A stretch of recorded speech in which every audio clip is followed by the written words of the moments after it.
E aí pessoal, hoje eu vou matar a saudade lá do início dos anos 2000. Naquela época tinha muitos softwares que precisavam de serial, né? Vocês já devem ter usado os keygens. Então, tinha softwares que eu não conseguia achar o keygen, eu estava sempre com vírus, né?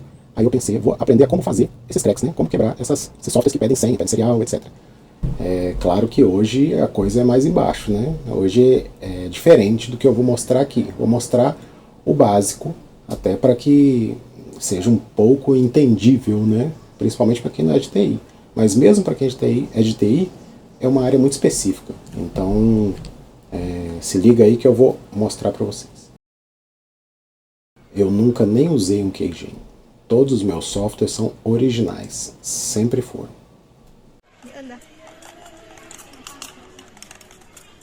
Sem mais enrolação, vamos começar. A gente vai usar um depurador de modo kernel, que é um software, né, que roda embaixo do Windows. Então ele executa as instruções antes de passar para o Windows, vamos dizer assim, né? Então é com ele que a gente vai trabalhar para poder enganar o software e descobrir ali qual é a senha, ou serial, né?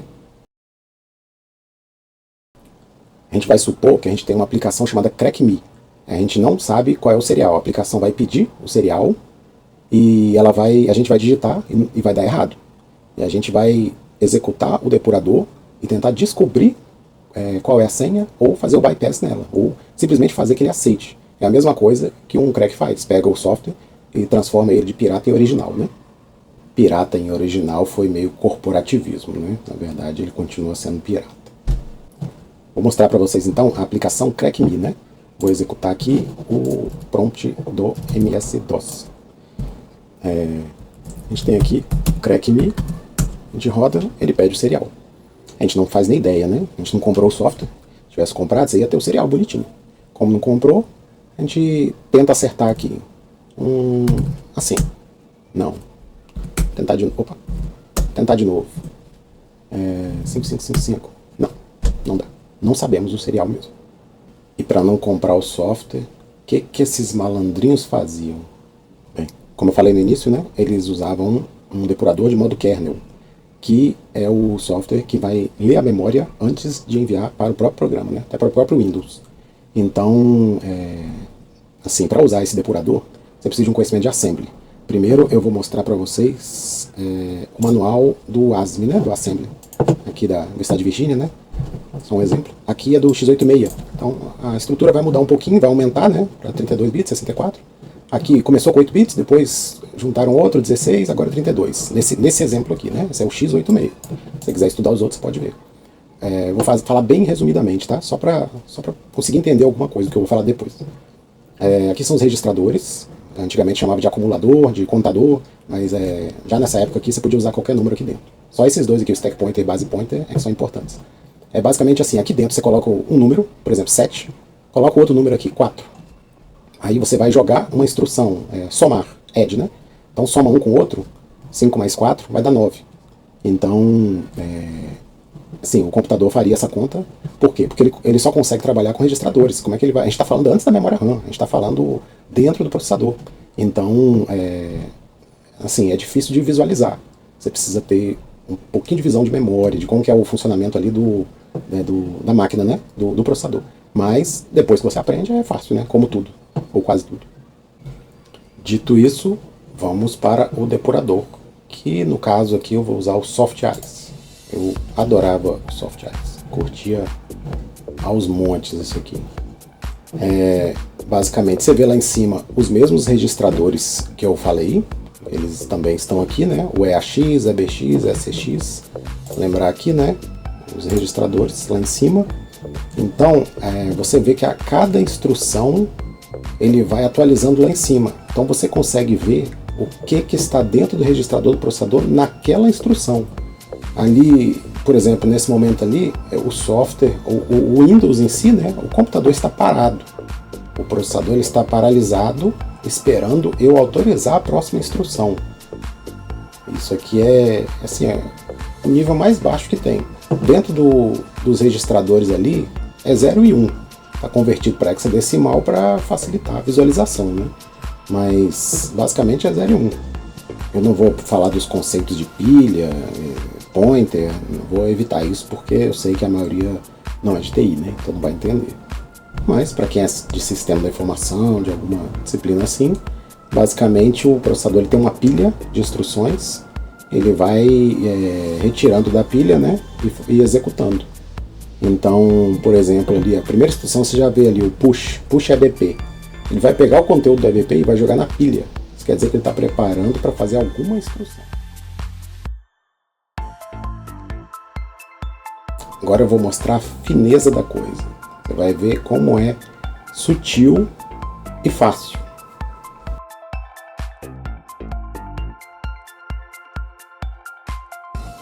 Bem, eu falei que os registradores estão dentro do processador, mas todo esse conteúdo é claro que está na memória RAM. Então a gente tem que primeiro, como se diz, fechar o escopo, porque o depurador está lendo a memória inteira. Então a gente precisa fechar o escopo ali na nossa aplicação, no caso o CREC-Me 1, né? Então primeiro eu vou limpar aqui o terminal, né? E vou direcionar, né, dar um ADDR para o software que a gente está trabalhando agora. É importante explicar que o software ainda não está na memória porque eu não rodei ele, né? Ele está parado lá. Quando eu colocar o software na memória, só de rodar, executar o software, né, ele já vai colocar todas as informações dele lá em endereços dentro da RAM. Então vocês vão ver o que eu vou fazer. Eu vou mudar aqui para o CMD, vou executar o CREC-Me, pronto, entrou na memória. Nosso software já está na memória, porque a gente deixou ele executado, né, sem digitar a senha. Tá aqui, não, tá aqui. Ele está lá, ele está na memória, mas ainda não executamos a senha. O que a gente vai fazer? Aquela mensagem de inválido serial, que aparece quando a gente erra, ela está na memória. Então a primeira coisa mais fácil de fazer é sempre buscar a mensagem de erro. A gente configura, primeiro na verdade a gente localiza o endereço dessa string. Vamos botar. A gente dá um search 0L e toda a memória. Basicamente é um search do zero, length, tamanho até a memória. A gente achou aqui, ó, pattern found, tá vendo? Esse é o endereço de memória que está a mensagem de erro, a string que a gente está procurando, invalid serial. Agora a gente tem a memória ali, 004030B4. A gente vai botar um breakpoint no read, né, em acesso dessa posição de memória. Essa é a posição da memória RAM que tem a mensagem invalid serial. Quando o processador receber uma instrução para ler essa posição de memória, ele tem que parar imediatamente o software, pausar e mostrar o depurador para a gente. Tá? Vamos fazer lá. BPM, né? Breakpoint in memory. Vamos colocar aqui read. Pronto. Definimos o nosso breakpoint. Quando essa memória for lida, vai abrir o SoftEyes. Agora a gente dá um F5 aqui no SoftEyes para que a gente volte para o nosso programa. A gente volta aqui, agora a gente vai digitar um serial qualquer que a gente não sabe. Vou botar um 8888. Vamos ver se vai dar certo. Bem, a gente está aqui, né, no prompt, no nosso software. Vou digitar serial para que o nosso breakpoint seja ativado. Quando eu der o Enter, antes de aparecer qualquer coisa no programa, até porque ele não sabe ainda o que vai aparecer, ele vai setar lá o nosso breakpoint. Então, chegamos. Veja que o pattern found é o endereço de memória que achou. Lá em cima o mov, né, edx7e7, que é o endereço de memória onde está o que nós estamos procurando. Importante que aqui a gente está dentro da lib, né, Microsoft Visual C Runtime, aquela MSV CRT, né? Então, basicamente é a biblioteca do Windows que mostra tudo, faz tudo. O programador chama tudo ali. Malloc, as funções de C, né, estão todas ali. Então a gente precisa sair, porque isso aí está exibindo aquela tela, né? Ou na verdade está exibindo a mensagem, no caso aí. A gente precisa sair dessa biblioteca primeiro. A gente quer chegar no ponto logo depois de ter chamado a biblioteca do Windows que ia imprimir na tela a mensagem de erro. Então a gente vai dando F12 aqui no SoftEyes, né? 12, F12 até voltar para o programa. Aí, voltou, Crack Me 01. Agora a gente pode voltar algumas instruções, né? Vamos voltar aqui um pouquinho para a gente ver aonde está a mensagem, a credencial, né? A senha, está aqui, 1, 2, 3, 4. Muito fácil, né? Pois é.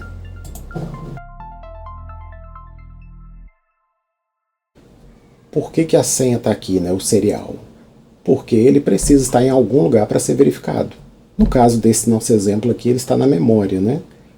Mas ele poderia estar num banco de dados, num arquivo texto, na internet, de qualquer jeito, no registro do Windows, não vai saber, né?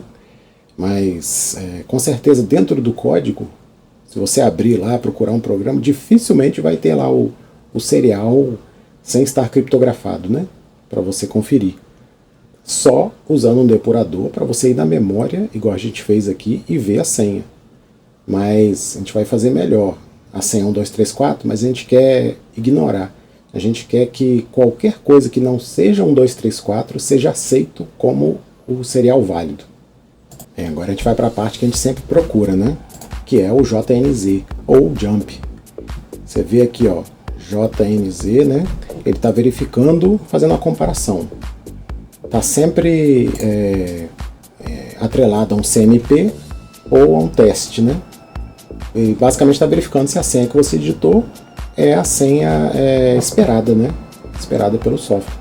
Então esse JNZ é o jump, né? É o que vai jogar para a gente para o lugar correto. Então a gente vai setar um breakpoint nessa verificação e vamos enganar dizendo que essa verificação deu ok, independente do que tiver dado, desde que seja, na verdade, né, diferente do 1, 2, 3, 4. A gente vai inverter a lógica. Agora a gente vai limpar os breakpoints. Aqui, asterisco. Falta só um pouquinho, hein? Aguenta aí. Ó, CMD. Vou até dar uma acelerada aqui, pra vocês não desistirem. Vamos rodar o programa, não vamos colocar nenhum serial. Ele está pedindo serial, vamos para o SoftEyes. Aqui nós começamos do zero, né? Só que nós temos agora a posição de memória do JNZ. Vamos, a gente zerou os breakpoints, né? Vamos primeiro limitar o espaço de memória e depois setar o nosso breakpoint em execução. A gente vai usar uma instrução BPX direto naquela memória. Quando tentar executar aquela instrução JNZ, a gente vai ter aí um breakpoint, né? Um gatilho que vai avisar a gente. Isso quando a gente digitar o serial. Então a primeira coisa aqui, CLS, vamos fechar o escopo de memória, né? Que é a memória relativa, né?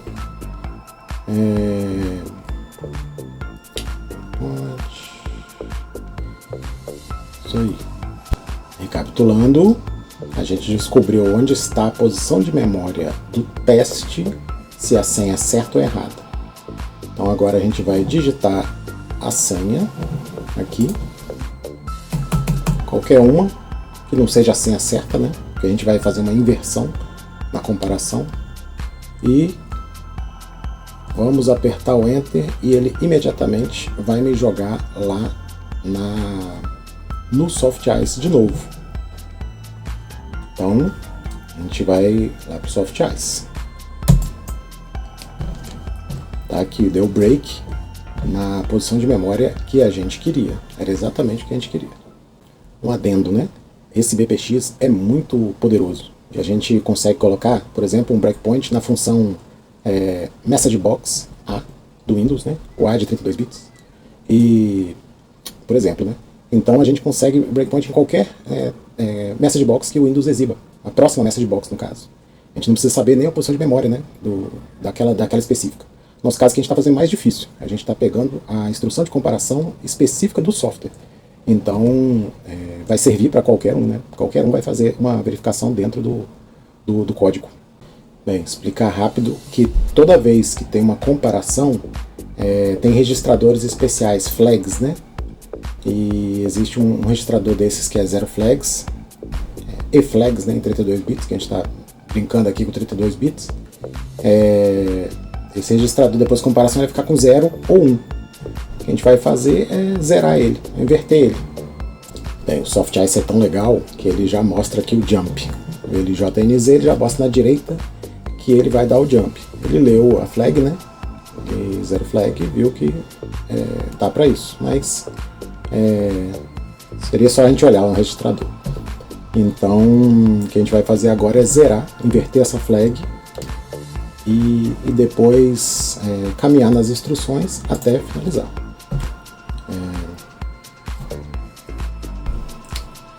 Registrador, flags, 0.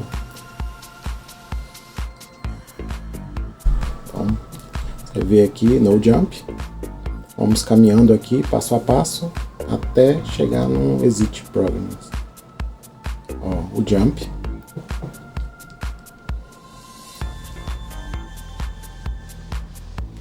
Vamos caminhando e exit process. Estamos na exit process. Vamos lá ver se o nosso software, ele finalizou com a valid serial, mesmo sendo 000, que antes não tinha aceitado. Então, finalizamos, conseguimos executar. Como seria feito um crack disso, né? Aí é outro vídeo. Mas basicamente seria modificar. Agora que a gente já tem todos os endereços relativos, a gente vai e faz um software, né, um crack para... A gente não, os malfeitores. Faz o crack para poder modificar o código executável, né? Para fazer o bypass que a gente fez. Até mais.